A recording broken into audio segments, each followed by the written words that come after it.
Welcome to Off the Page, the show where we talk to Colorado authors to get the story behind the story. I'm Stacy McKenzie, a librarian here at Mamie Dowd Eisenhower Public Library in Broomfield. And today we are lucky to have Linda Joffe Hull with us, the author of The Big Bang and a new mystery series starting with Eternally 21. Welcome, Linda. Thank you for having me. Thank you for being on the show. We're going to talk about the books in a minute, but I always like to ask an author, how were you inspired to be an author? Well, the story that I tell is that when I was a kid, my father objected to us reading regular kid books. I used to go to school and you'd get the weekly reader, the things that I absolutely, positively loved, ordering 5 or 10 books in that day when they all arrived in a pile, and you brought them home on your desk, and I used to bring them home and read through all of them. And one day my father saw the books, and I had a book I was reading called Marta and the Nazis. And I loved it. It was about, like, the girl, and she was in a concentration camp. It was gripping. It was everything my little second grade or third grade self could ever desire in a book. And my father got furious and said, "This is not literature. This is nonsense." And he read us The Metamorphosis by Kafka. And so it was hard to understand and kind of scary, the bug overturned and all that sort of thing. But weirdly, it gave me a love for literature. And I read all the classics in elementary school, not understanding anything. I read The Catcher in the Rye in about 5th grade. No idea what it was about until I read it again in college. And I just really kept reading. And then it went to college, and my father got into the equation again and said, "You need a job when you get out of college, so don't be an English major," which was a horrible mistake. And so I would just read all my roommates' books, and I have a degree in economics, and I can't add, so that's completely useless. And as soon as I got out of college, I started taking writing classes. And I have really been dabbling on and off ever since until I got serious about it when we moved to Colorado. It was a little past then. My children got old enough to go to school, and my oldest son was in kindergarten, and I started writing very seriously. And here I am today. He's in college. And The Big Bang, that's your first published book. With all of the lead up to becoming a writer, how did it feel when you got that first copy of that published book? Oh, that's a moment. That's like having your baby handed to you. It really is. And I've had 2 books in 1 year, and I have a lot of author friends on Facebook, and every single time when the book arrives in the mail, in the box, you see that picture on Facebook from the author of "Look What Came Today." It is that same kind of magic. I don't want to equate it with childbirth, but it takes years. It took me 3 years to write The Big Bang, so it took longer than creating my children. Yeah, that's right. So yeah, they're children to me. You carried it longer than children. Way longer, that one. That's like an elephant gestation period. Okay. An elephant gestation is exactly accurate where that book was concerned. And it took a long time to sell it, too. So, well, let's talk about it. The Big Bang, your first book. Tell me what it's about. I describe it as a suburban satire pregnancy whodunit. Oh. It is really, I've been fascinated by the dangers of suburban life for a long time. And when we moved to Denver many years ago now, my brother-in-law lives down in Highlands Ranch, and we found a house in the city, and we loved it. We were going to buy it, and he called my in-laws and said, you can't let them buy this house. It's dangerous in the city. And where we live is, I think we live off 6th Avenue Parkway. It was in a lovely part of Denver. And I just got me started thinking about the dangers of suburban life. And a couple stories my friends who live way out in the burbs told me got me going on writing a book about what it's like to live out where everyone looks the same and all the houses look the same, and the dangers therein of that style of living. And people have likened it to Desperate Housewives meets Weeds, kind of somewhere in that in that realm. I can see that. And you have a little bit of elements of Desperate Housewives, some sexy stuff, and then even a little bit of drug stuff going on in the book. Well, my main character is a young woman who pretty much has everything except a baby. I mean, she's moved out to the suburbs where everyone has children, and she's desperate to get pregnant. And she's quite attractive, and her looks have not failed to gain the interest of the various neighbor men. And while she's frustrated trying to get pregnant, they're all scheming and angling for a way to make some time with her. And at the neighborhood playground ribbon cutting potluck Memorial Weekend celebration, someone puts pot brownies in the potluck, and there's some other extenuating circumstances, and she turns up pregnant, and she has to figure out which of her neighbor suitors might be responsible, since it's not her husband. So yeah. There's so much going on in this book with all of that you just described. I mean, is this all made up? Is there any fact here, or everything fictionalized? It's all made up, but you know, if I hear an interesting scenario or a story or something that kind of piques my interest about, even in the newspaper, or a friend tells me something that happened in their neighborhood, it works its way in, at least into my psyche, into the parameter of the story. I mean, once you set your characters and you figure out what you're doing, you can't just plop things in there, or it kind of will derail your plot. But yeah, there's some. The characters are all fictionalized, and the circumstances are fictionalized. But when the book came out, I was kind of afraid that some of my friends that live way out in the burbs would be offended. And in general, they've all said, "You don't know how close to my life this is. I could tell you more stories," and then they usually do. So take that for what you will. It's great, and the characterizations are terrific.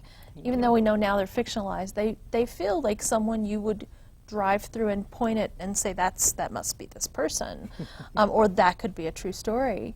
What advice would you give for aspiring writers who might be having some trouble with their characterizations? Well, the main one, and it's kind of an obvious one, is that no character, no person is all good or all bad. It's kind of a 101 writer thing. But I really do think about, I'll find myself, I'm that person that will be bombarded on an airplane by a conversation that's happening, or the way someone talks, or their frame of reference when they're speaking.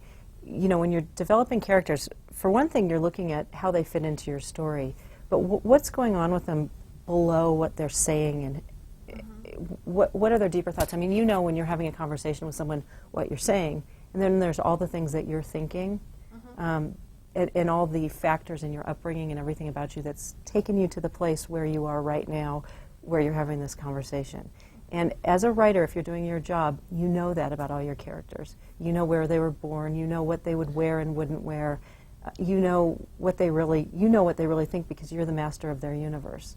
So you need to bring all that stuff into the story in order for it to be realistic, and for your reader to get lost in your story and not just feel like they're reading a book with flat characters.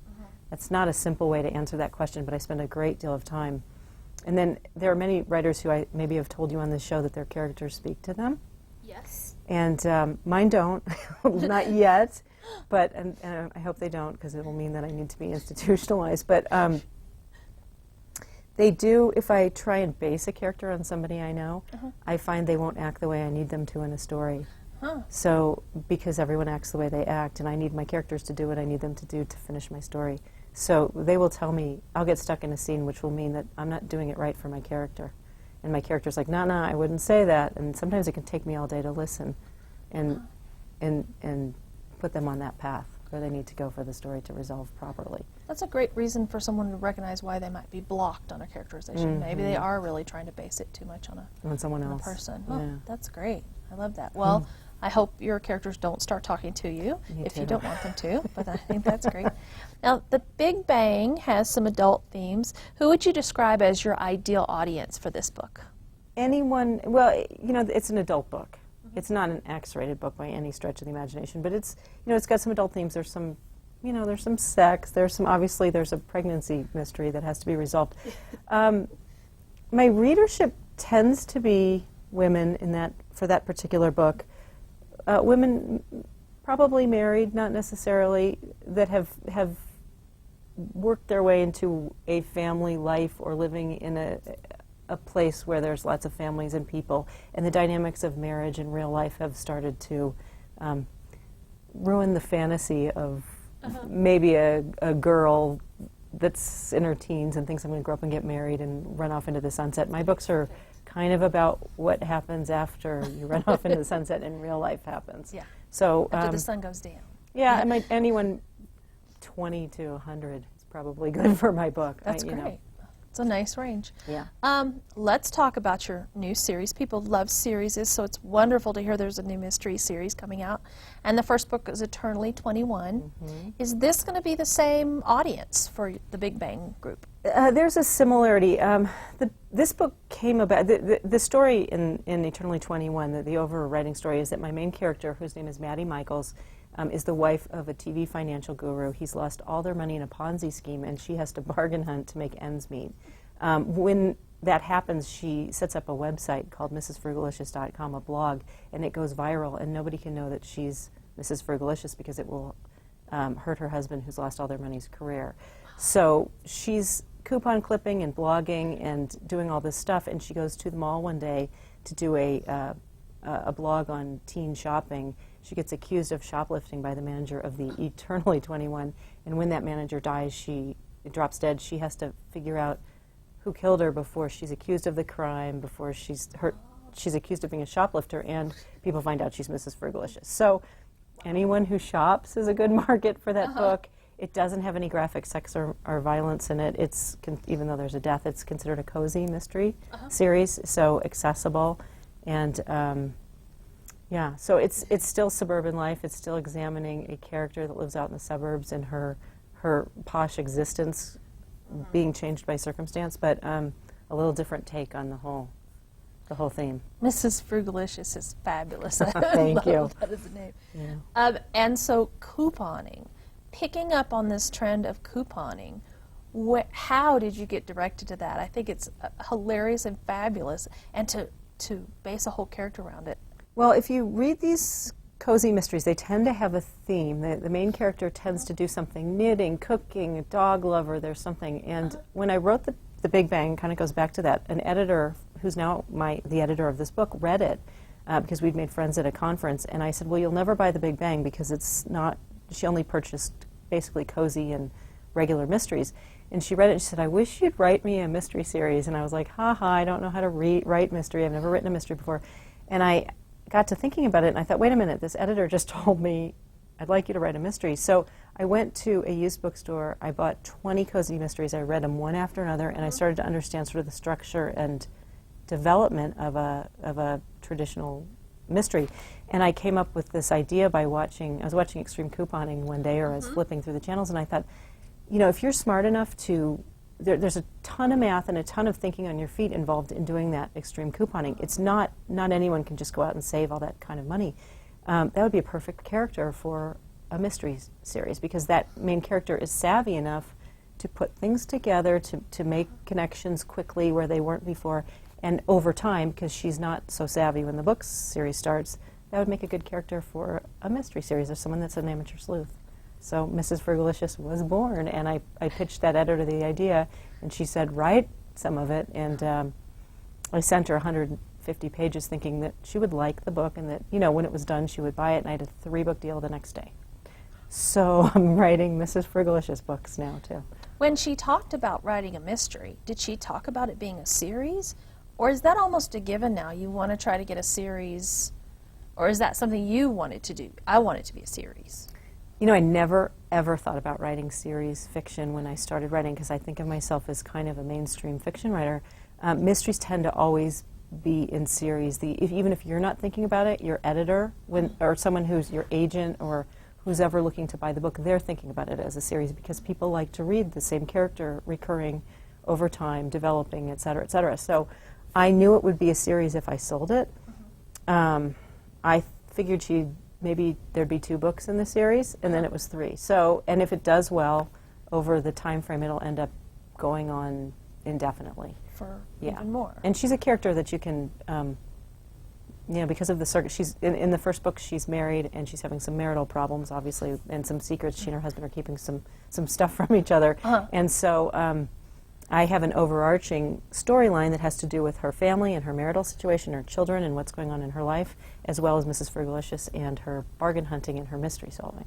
More of those great things going on everywhere. Yeah. Linda, are you yourself an extreme couponer? I'm a terrible couponer.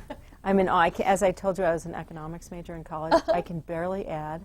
I will say I've done a ton of research, and I've learned some things along the way, and so I do use coupons.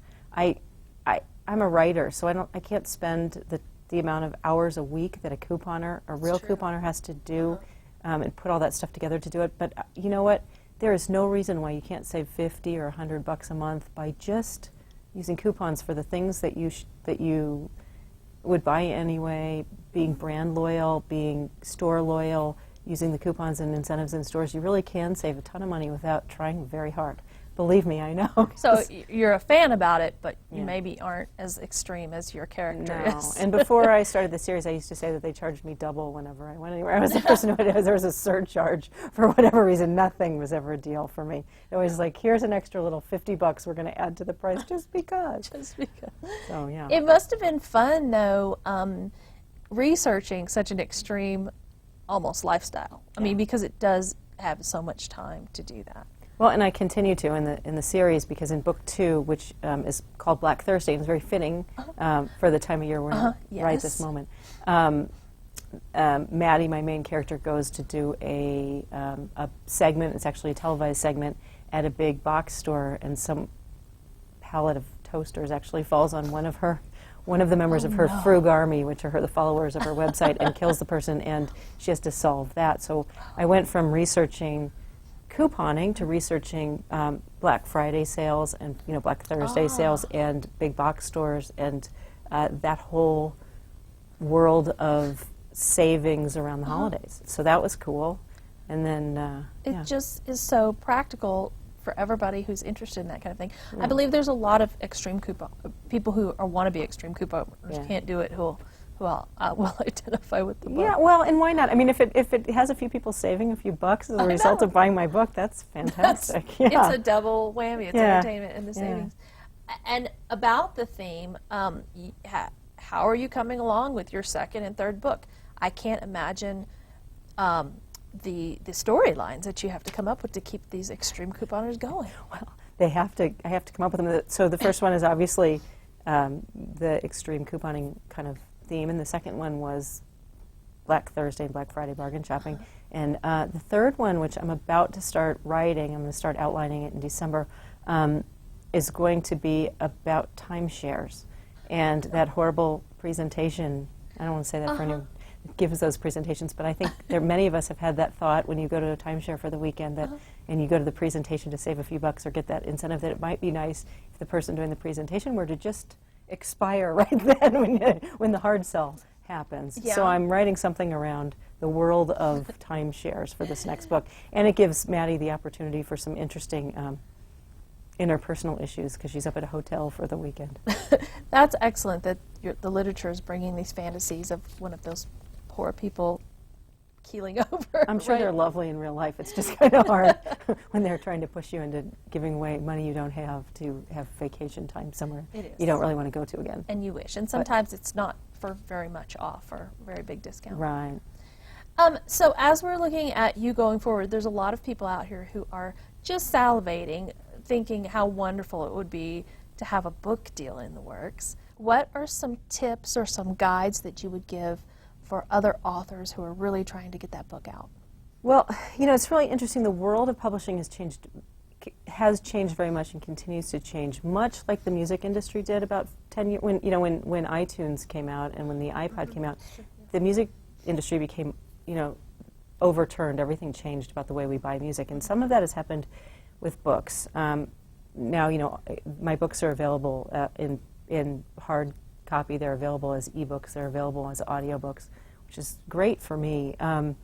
It's opened up a lot of opportunities. It used to be that if you self-published, that was kind of a negative, and there's a lot more opportunities in that are now getting more widestream. I'm of the traditional school of thought still, and in that I have an agent, and it took me a very long time to get an agent, and then I have a publisher, and I've gone the traditional route.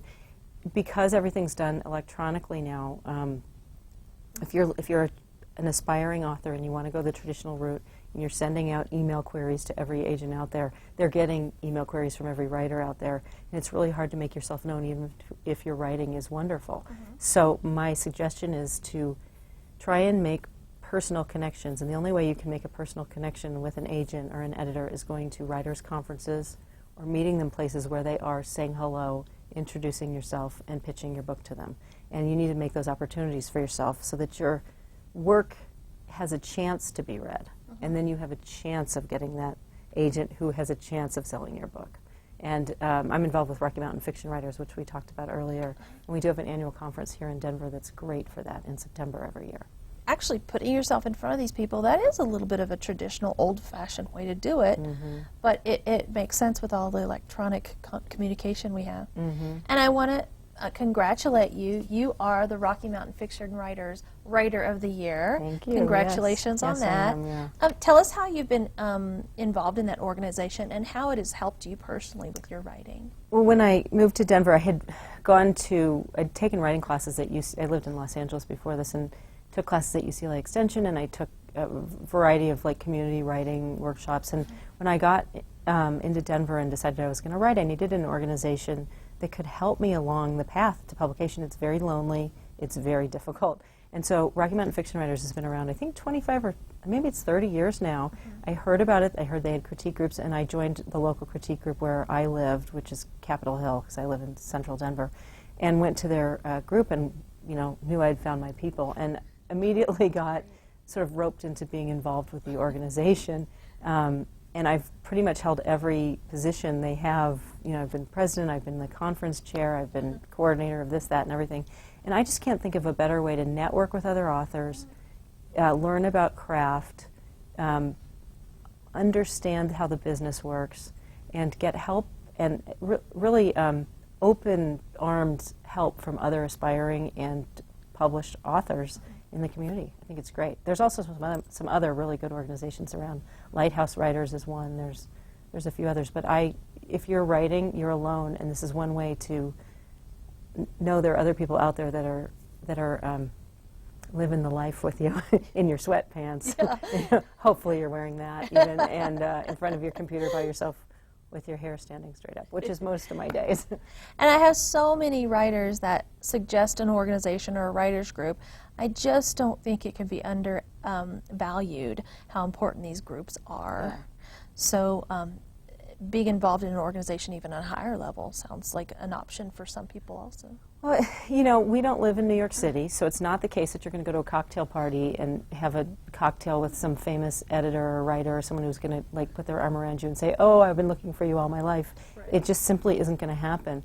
And more important than that, even if someone did do that, you need to have your craft and your writing ability and your work to the point where someone could look and read your work and say, "Yes, I do want to publish this person. Their work is polished and it's of a quality that we can see out in the marketplace." So the way to do that is being involved with other writers and being at a place where these industry professionals are brought in on a regular basis to meet with and get to know the people who are involved. And if you become a volunteer, you get more opportunities to just say hello. I mean, we have an annual party before our conference every year where we invite all the agents and editors and all the people that have volunteered on the conference, and guess what? They get to spend the evening having cocktails with those people that they are so desperate to meet. That's just invaluable. That's just Turns the out most wonderful thing. that it is. Okay, you have a website that if people wanted to find out more about your books, more about you, they could go to their website. What else could they find out on your website? I wish I updated it more often than I do because I've been really busy this year. But a little bit about me, where I'm speaking, and I've had the good fortune of being invited to a fair number of events around the country and book tour and stuff like that. So I try and update it with where I will be making appearances. I don't have too many links right now, although, and I just got a suggestion from my mother actually that I needed to upgrade a few things to link it to maybe bargain hunting sites and this and that. I haven't done too much of that because I'm an author at heart, so it's kind of hard to get to all that. But I try and keep it pretty current with what's going on. I'll whenever I get an interesting mention here, there, and everywhere. And I hope someday to link it with other authors and friends of mine that are doing stuff I like. That would be my ideal. But I've been writing 2 books this last year, and so there hasn't been a lot of time for the tooling around on the internet the way I'd like to, other than research. You're busy. Yeah. And the second book in the series is done, ready, almost It's coming finished out? Black Okay. Thursday, but it's not coming out for a while. Okay. It's at the publisher, and I will be getting a big edit on it pretty soon, too. Great, but it must Get ready. feel good to have it at that stage. Fantastic. I finished it a month ago. Oh, so, that's marvelous. Yeah. Are you just working on the series? Is there anything else, other projects you're working on? Well, the series, obviously, and then one more reason you should be at writers' conferences. I'd had this idea for years about a book I wanted to write, and I couldn't figure out how to do it. And I happened to be at the bar at this big mystery writers' conference, and I was talking to this guy and or a group of people, and I said, I want to write a really serious literary novel about swingers. And everyone's like, whoa, except for this one guy who looked at me and said, you know, I've been researching the same idea. And later somebody said, what a pickup line that is. But it turned out that he really was, and he's an editor at Booklist named Keir Graff, and we got to talking, and we thought this is just weird that we've both been researching this book idea, and we really discussed what we thought, which was that this is a rather serious topic. It's not one that can be dealt with the same lightness that my other books have, and we seem to be of a really similar mind, and we got to talking, and after this conference, we would have weekly conversations, and we plotted out this book, and we started writing it in January. It's almost finished. Our agent is like, get it to me yesterday. Yeah. And it's really a serious, it's a morality play, really, about what happens when you go off your moral center and you do something that maybe is happening out in the community around you that isn't what you normally do, and what are all the ramifications of going this way or that way with your life and your marriage and your status in the community and all sorts of other things. And so, wow.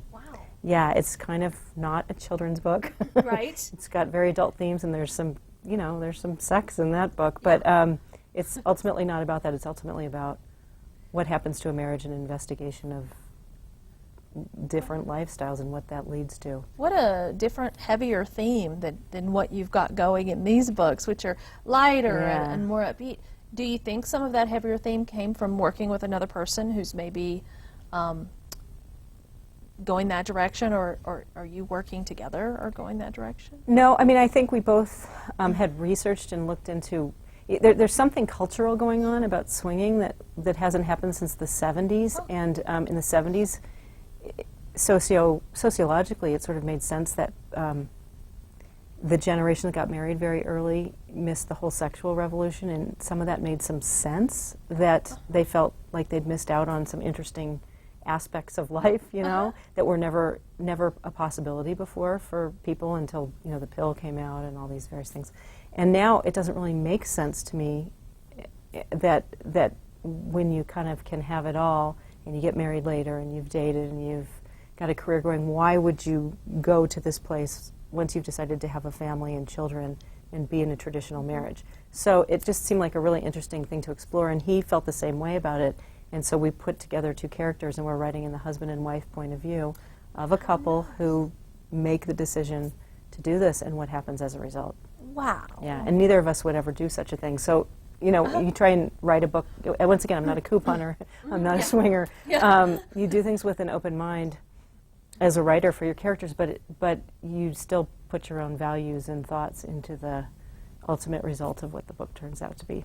That sounds like such a unique and interesting book. We can't wait to have that I come hope so. out. Yeah, thank you. So get that written, get it to an editor, get it sold. It's close get it to over done. to us. Yeah. Linda, thank you so much for sharing your current works, your upcoming element of the series, and this other project you're working on. How interesting. Thank you. Thank you for having me today. I enjoyed the talk with you. Me too.